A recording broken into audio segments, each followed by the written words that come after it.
Hey, running friends. Welcome to the Wrinkled Runner podcast. I'm Sherry, the Wrinkled Runner. I'm over 50 and I love to run wherever I go, but Buffalo, New York is my home. If you are looking to start to run or you're an older runner, this podcast is especially for you, so subscribe now. I love to help people get running and keep running. Welcome back to the Wrinkled Runner. Today starts the first episode for season 11. And I'm going to talk about how sometimes gear might be the reason that you are having issues or pain that could be leading to injury. And this is totally anecdotal, but this is my story of how I actually got back to be able to run a marathon after getting hit by a car and after discovering that my running belt was the cause of a lot of pain that I was having while running. Now, I want to say up front that I do not advocate running through injury and that this was not an injury that I was experiencing. This was pain in my glute, pain in my groin that would happen once I got to, it depended, but like 4 or 5 miles into a run, and that it was getting so bad that I was not able to run any more than that, and then I had to defer my Buffalo Marathon to this May. So I've always had some glute pain, more niggly than actual flat-out pain for some years, and it just got worse after I was hit by a car. And I actually did run a marathon after I was hit by a car, but then when about a year went by and I decided to run the Buffalo Marathon, and when I started to up my mileage a bit in order to start training, it was getting just worse and worse. And from a coaching perspective, I knew the things to do to, strengthen and stretch these areas that were giving me problems, but nothing was working. It would just get worse. And, I would go 6 weeks of this strength training. Things weren't getting better. It actually made runs feel worse. And so I was getting really desperate, actually, to do something about this because I wasn't able to get over a certain mileage. And there were times when I would just have to totally quit running. And I treated this pain as a warning sign that I was going to get injured in some catastrophic way. I didn't know if I was going to rip the glute muscle. I didn't know what was going to happen. But it just got to the point where I couldn't do any speed work. I could do some easy runs, about 4 miles, sometimes 5 if I had kept up the consistency a bit. But there was no way I was running even a half marathon, much less a marathon. I had actually decided I was going to see a PT person here in the Buffalo area that deals with runners and has like this assessment that they do to try and pinpoint and figure out, things that are going on and what to do to get it better. Now, because I've been through PT, because I am a personal trainer, and because I run assessments on clients and, tell them to do the different things they're supposed to do, depending on different factors and different assessments, I already kind of knew the things I was supposed to be doing, and I was doing them. But I did finally decide, okay, I'm going to get some fresh eyes on this and see if that does make a difference. I just told my husband that I was going to call this PT clinic, and the same week we had a 3-mile run scheduled in the morning. So we get up super dumb early, like 5:30 in the morning to go run, and I hadn't charged my phone the night before, so I always take my phone. I always strap on my running belt and take my phone with me.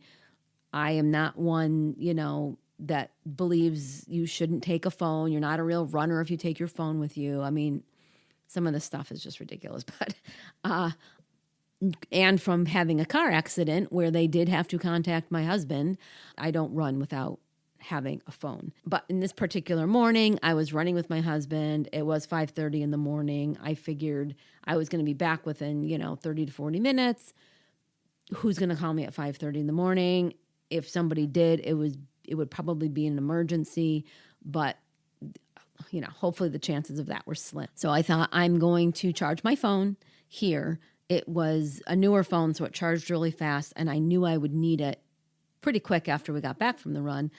So I just left it, and I left my running belt and just ran free, quote unquote. So while we were running, it occurred to me that I wasn't feeling the same kind of like little pulls and little introduction to the pain that I knew would come after, 4 miles. I felt really good. Maybe the act of thinking I'm going to call this PT person is like having this weird effect on my body, and everything's fine, like whatever. So once we got back, I was going to go to my son's house to run with him. And a lot of times what I would do is when I was healthy and was able to run, I could run with my husband, run to my son's house, which is 3 miles away, run with my son, and then run home and accumulate 12, 13, 14 miles and be fine. In this case, because I was having so much trouble, a lot of times I would just walk to my son's house. So I strap on the running belt, put my phone in, and I start walking to my son's house. Now, the way I wear my phone when I had it in the belt, it was along my back. And I had just gotten a new phone, like I said, and this was a bigger version of what I had previously. I usually go like 4 or 5 years before I get a new phone. So it was significantly bigger than the one I had carried before. So I'm starting to walk over to my son's house, and all of a sudden, I start getting pain down my groin. I'm feeling it in my hip and in my piriformis or butt, area. Because I hadn't felt it in the morning run, I'm like, I'm just going to take my belt off and, see if that relieves it a bit. So I popped the belt off, and immediately I just kind of felt this weird rush of relief. I kept walking, like it still hurt, but there was just this light bulb moment of, I wonder if it's the way my running belt is holding my phone against my, my lower back and into my butt that is causing issues. And I mean, it just was nothing that I ever would have thought of. When I got to my son's house, I left the belt there, ran with him. It felt pretty darn good. And I actually have not run with a running belt since. I just completed a marathon. I was able to train through that, not have any issues. And actually, the soreness during the marathon had nothing to do with my glute or my groin. And the few days of DOMS afterwards were my outer quads. It just totally fixed the issue where I am not feeling it as a pain. Like sometimes, when I would go longer distances, I know my glute was there, but it wasn't any kind of debilitating, I have to stop this run. It just was crazy to me that usually you have to do all of this PT and the muscle building and all this stuff, when in actuality, it was because of a gear issue in my case. Obviously, I'm not saying if you're having issues with something, it's something you're wearing as opposed to a muscular issue.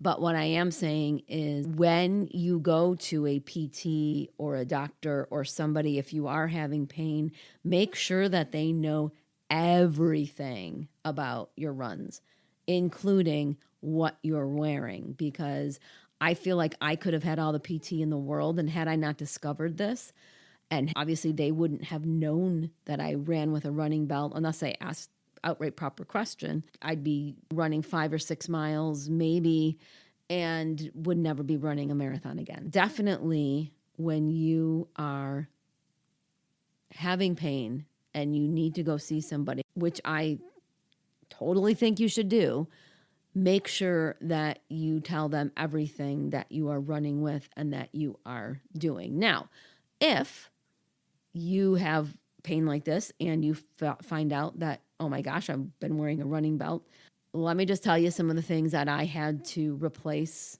a running belt with, especially in the summer. Now, during the wintertime, I can throw my phone into my coat jacket pocket and not have to worry about it. I also enabled cellular on my Apple Watch, and so I can use that as a phone and be able to text people while on the run and not have to take my phone. And I made sure all my music was on it and all that kind of stuff. So that is also something I do. I can, sometimes I'll take the straps off of the Apple Watch and just pop that into a pocket because I use a Garmin for my running recording. But then I can also use the Apple Watch and just have that in a pocket as well. The other thing I do is when I'm buying new jackets or, pants or whatever, I look for zippered pockets. They, for some reason, when they make these pockets in some of this running stuff, they're either super short or they're placed in ways that something's going to fly right out of your pocket once you start running. So I always make sure that there's zippers. I also carry a hydration vest. I used to always carry a running belt and or a hydration belt that I could carry my water bottles on.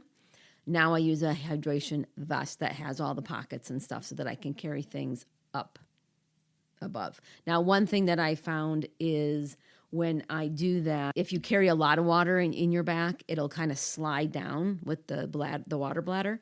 So I've taken pins and I pin it further forward so that the water doesn't pull back, because that can also be very uncomfortable and make your shoulder blades hurt as well. So what I want to also say then is that sometimes something that works for a lot of other people isn't going to work for you. Just like super shoes, there are people that super shoes do not work for. They're more narrow, the stability of running, and, it changes their gait too much. So super shoes aren't ideal for them.